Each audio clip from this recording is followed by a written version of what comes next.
ಸುದೀಪ್ ಅಭಿನಯದ ಮ್ಯಾಗ್ ಸಿನಿಮಾ ಈಗ ಕನ್ನಡ ಚಿತ್ರರಂಗದಲ್ಲಿ ಹೊಸ ಮೈಲಿಗಲ್ಲನ್ನು ಸೃಷ್ಟಿ ಮಾಡಲು ಹೊರಟಿದೆ. ಹೌದು, ಬಾಸಿಸಂ ಕಾಲ ಮುಗೀತು, ಇನ್ನೇನೇ ಇದ್ರೂ ಮ್ಯಾಕ್ಸ್ ಕಾಲ ಎಂಬ ಅಭಿಮಾನಿಗಳ ಕೂಗು ಈಗ ಎಲ್ಲೆಡೆ ವ್ಯಕ್ತವಾಗುತ್ತಿದೆ.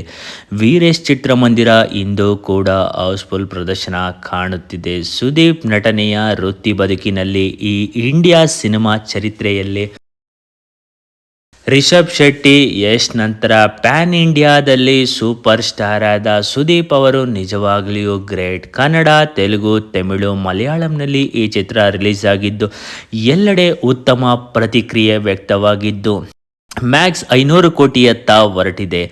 ಎಲ್ಲ ಚಿತ್ರಮಂದಿರದಲ್ಲೂ ಹೌಸ್ಫುಲ್ ಪ್ರದರ್ಶನ ಕಾಣುತ್ತಿರುವ ಮ್ಯಾಕ್ಸ್ ಚಿತ್ರ ಇಂದು ಕೂಡ ಹೌಸ್ಫುಲ್ ಇದೆ. ಈ ಬಾಸಿಸಂ ಕಾಲ ಮುಗೀತು, ಈ ಮಾತು ಯಾರಿಗೆ ಹೇಳಿದ್ದಾರೆ ಗೊತ್ತಿಲ್ಲ. ನಿಜವಾಗ್ಲೂ ಈ ಸಿನಿಮಾ ಅಂತೂ ಬಾಕ್ಸ್ ಆಫೀಸ್ನಲ್ಲಿ ಸಿಕ್ಕಾಬಟ್ಟೆ ಸೌಂಡ್ ಮಾಡ್ತಾ ಇದೆ. ಸುದೀಪ್ ನಟನೆಯ ವೃತ್ತಿ ಬದುಕಿನಲ್ಲಿ ಇಷ್ಟೊಂದು ಕಲೆಕ್ಷನ್ ಹಾಗೂ ಇಷ್ಟೊಂದು ಜನವನ್ನು ನೋಡಿರಲು ಸಾಧ್ಯವೇ ಇಲ್ಲ. ಹೌದು, ಈ ಚಿತ್ರವನ್ನು KRG ಸ್ಟುಡಿಯೋದವರು ರಿಲೀಸ್ ಮಾಡಿದ್ದಾರೆ. ಈ ಚಿತ್ರ ಬಾಕ್ಸ್ ಆಫೀಸ್ನಲ್ಲಿ 500 ಕೋಟಿ ದಾಟಿ ಎಲ್ಲ ವಿಶ್ವದಾದ್ಯಂತ ಪ್ಯಾನ್ ಇಂಡಿಯಾ ಸಿನಿಮಾದಲ್ಲಿ ಇವರು ಹೆಸರು ಮಾಡಲಿ. ಏನೇ ಆಗಲಿ, ಕನ್ನಡದ ಸುದೀಪ್ ಅವರು ಈ ನಟನೆಯ ಈ ಸಿನಿಮಾ ಈಗ ಬಾಕ್ಸ್ ಆಫೀಸ್ನಲ್ಲಿ ಸಿಕ್ಕಾಬಟ್ಟೆ ಸೌಂಡ್ ಮಾಡ್ತಾ ಇದೆ. ಏನೇ ಆಗಲಿ, ಒಬ್ಬ ಕನ್ನಡಿಗರು ಪ್ಯಾನ್ ಇಂಡಿಯಾದಲ್ಲಿ ಗುರುತಿಸ್ಕೊಂಡ್ರು ಅಂದರೆ ನಮಗೂ ಒಂದು ಕಡೆ ಖುಷಿಯಾಗುತ್ತೆ. ಹೌದು, ಸುದೀಪ್ ಅವರ ಈ ಸಿನಿಮಾ ಪ್ಯಾನ್ ಇಂಡಿಯಾದಲ್ಲಿ ಸೌಂಡ್ ಆಗಿದ್ದು ನಿಮಗೆ ಎಷ್ಟು ಖುಷಿ ಕೊಟ್ಟಿದೆ ಕಮೆಂಟ್ ಮಾಡಿ ನೋಡೋಣ.